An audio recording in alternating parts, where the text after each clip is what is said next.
কোনো একটা জিনিস আমাদের যতই প্রিয় হোক না কেন, সেটা যদি একটানা করা হয় তাহলে একঘেয়ে লাগতে আরম্ভ করবেই। সেটাই খুব স্বাভাবিক। আর সেদিন সেটাই হলো আমার সাথে।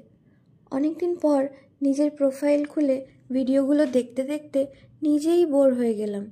নেক্সট ভিডিওতে যেতে ইচ্ছেই করলো না। হঠাৎ মনে হলো, আচ্ছা, যদি নিজের বানানো জিনিস নিজেরই দেখতে ভালো না লাগে তাহলে বাকিদের কি করে ভালো লাগবে? তখনই মাথায় এলো নতুন কিছু করা যাক। ভাবলাম, আমি নতুন কি পারি? কিছুই তো পারি না।